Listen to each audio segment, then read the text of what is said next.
honorer. Kementerian Pan-RB memang punya kewenangan untuk penetapan kebijakan rekrutmennya saja, bagaimana sih rekrutmen. Setelah itu BKM melakukan pelaksanaan bagaimana seleksinya secara administrasi, lalu pengusulan mengenai pengangkatan, formasi dan pengusulan dan sebagainya itu ada di pemerintah daerah. Jadi tadi ada beberapa persoalan yang kenapa kok kami tidak masuk, kemudian tidak masuk formasi. Jadi saya ingin menyampaikan Bapak dan Ibu sekalian, tadi kan diceritakan mengenai apa yang dimaksud dengan 100% tadi disampaikan. Kementerian Pan-RB tentunya berdasarkan komitmen bahwa waktu itu kan kita, bagaimana saya sampaikan tadi, sejak tahun 2025 kami sudah berkomitmen untuk menyelesaikan tenaga honorer. Itu sudah. Bahkan kami melarang, kenapa? Supaya tidak menjadi lebih besar lagi. Jadi memang kami menginginkan supaya perekrutan itu betul-betul sesuai dengan kebutuhan dan sesuai dengan kompetensi yang diinginkan. Ini sejak tahun 2025 kami sudah melakukan penataan tenaga non-ASN. Jadi jadi pelarangan itu Bapak dan Ibu bukan pada masa sekarang. Sejak tahun 2025 itu memang sudah ada sejak tahun 2005 itu sudah ada pelarangan. Nah, dari 1,7 juta itu kemarin yang kami sediakan, makanya ketika kami menyusun Undang-Undang Nomor 20 tahun 2023 itu memang kami diminta untuk menyelesaikan tenaga non-ASN, sehingga kami meminta pemerintah daerah untuk segera memberikan datanya kepada BKN, ya, untuk memastikan berapa jumlah tenaga honorer, begitu. Dan data-data itu diberikan kepada BKN dengan menggunakan SPTJM, Surat Pertanggungjawaban Mutlak. Artinya, kepala daerah bertanggung jawab terhadap data tersebut. Dan juga data tersebut juga divalidasi oleh BPKP. Jadi kalau tadi ada data bodong dan sebagainya, mungkin nanti mesti dicek lagi, Bu. Karena itu datanya kami sangat terbuka. Dan BKN nanti Pak Kepala BKN bisa menyampaikan. Kami sudah menyiapkan rumahnya itu 1,7 juta. Tetapi yang masuk ke kami hanya 1.017.000. Artinya, tadi kalau misalnya ada keluhan, kami kekurangan guru dan sebagainya, padahal tempat sudah kami sediakan. Jadi sebetulnya organisasi itu tidak menyampaikan usulan kami sesuai dengan data yang diberikan, padahal tempat sudah kami sediakan. Akhirnya, dan dari situ pun juga banyak yang mengusulkan ke kami untuk tidak jadi. Ada juga beberapa instansi yang tidak jadi melakukan pengangkatan. Begitu. Jadi Bapak Ibu bisa ada akhirnya kami dengan Menteri Dalam Negeri memanggil semua kepala daerah, bupati dan wali kota untuk kita mengecek lagi mana yang sudah diajukan atau tidak. Saya sebagai contoh misalnya ada salah satu provinsi misalnya, dia punya tenaga honorer lebih dari 20.000, tapi dia hanya mengusulkan formasinya itu sekitar 5.000 saja misalnya. Itu ada beberapa yang kami punya datanya. Jadi data di BKN-nya berapa misalnya, tapi yang diusulkan formasinya itu ada berapa, kami sudah ada. Ini data secara keseluruhannya, Bapak dan Ibu bisa melihat. Untuk yang daerah itu formasi kebutuhannya kan 1.383. Tapi usulan yang masuk ke kami itu 714.000. Jadi Bapak Ibu bisa membayangkan bagaimana nanti inilah yang terjadi kalau memang mereka mengatakan bagaimana kami kekurangan buruh, padahal kami sebetulnya sudah menyediakan tempatnya. Begitu ya, jadi itu barangkali Bapak dan Ibu mohon juga kami, ini akhirnya kami membuka lagi tahap 2 ini karena memang banyak yang meminta penundaan dan juga banyak juga yang meminta jadi itulah tahap kedua itu kami malah ayo siapa lagi yang memang formasinya kita buka kembali begitu. Nah tapi yang masuk ke kami pun tidak memenuhi angka yang data sebagaimana yang ada di BKN. Jadi sekarang kalau kasusnya nanti R2, R1, R3 itu nanti Kepala BKN akan menyampaikan ini bahkan ada beberapa persoalan nanti Kepala BKN mohon bisa disampaikan beberapa persoalan yang terjadi ketika dalam proses seleksi. Nah, ada satu isu Bapak dan Ibu sekalian terutama untuk yang guru-guru swasta.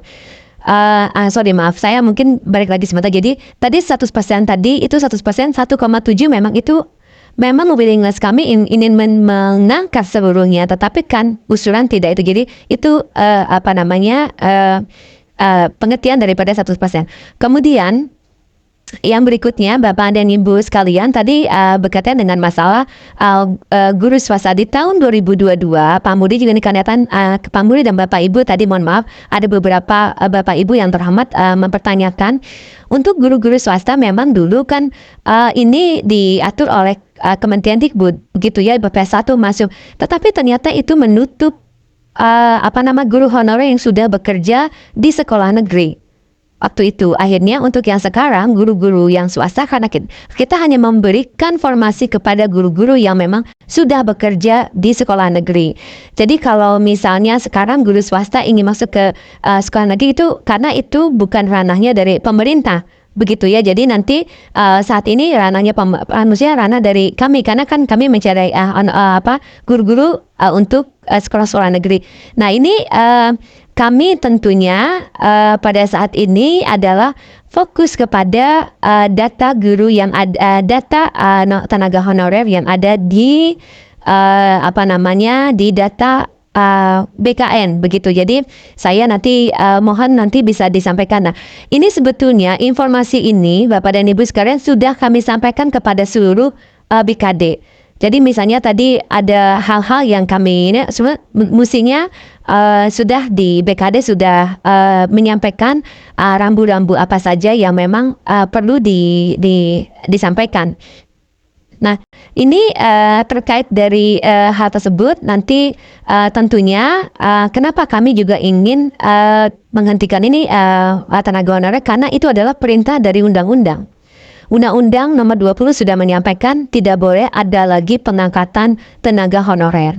Nah, lalu bagaimana ke depannya? Nah, saya mohon saat tahun 2025 kami ingin fokus menyelesaikan formasi ini yang tahun 2002. Karena kan kemarin kami pun meskipun kami daerah sudah mengumumkan, tapi ternyata masih ada yang bersurat kepada BKN sebanyak lebih dari 200 instansi pemerintah untuk minta pengunduran. Begitu, jadi justru sekarang barangkali bisa seluruh instansi yang ada di daerah bisa mempercepat. Tadi kan hanya 12,3 supaya bisa tepat waktu semuanya bisa diselesaikan. Nah, bagaimana dengan formasi berikutnya?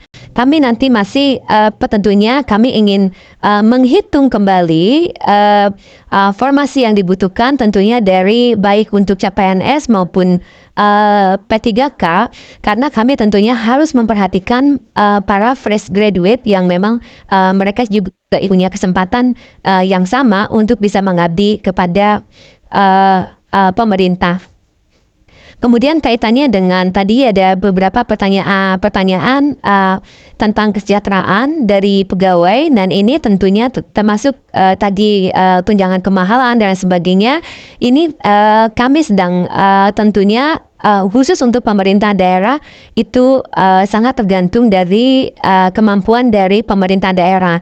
Namun kami saat ini sedang menunggu ditandatanganinya RPP Manajemen ASN. Nanti setelah selesai RPP Manajemen ASN kami akan meneruskan untuk menyusun RPP mengenai kesejahteraan ASN.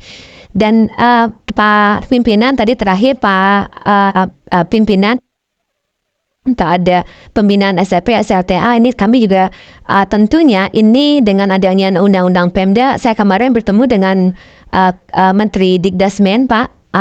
Mungkin juga nanti perlu ada kebijakan juga tentang mengenai sebaran guru, begitu Pak. Karena tentunya mengenai sebaran guru tadi itu kan tidak sepenuhnya ada di Kementerian Pan-RB, karena kalau Kementerian Pan-RB tentunya hanya menyiapkan sesuai dengan kebutuhan daripada instansi dan data yang ada di Dasmen. Jadi menurut saya kalau memang kita ingin menyelesaikan ini, memang tentunya tidak hanya terpaku kepada satu instansi. Itulah supaya ada nasib pada di instansi pemerintah. Jadi mungkin nanti kalau memang nanti undang-undang Pemda akan dinikan, mungkin juga ada persoalan-persoalan lain yang perlu disampaikan, termasuk mengenai masalah sebaran guru tadi yang Bapak telah sampaikan. Demikian untuk Bapak dan Ibu.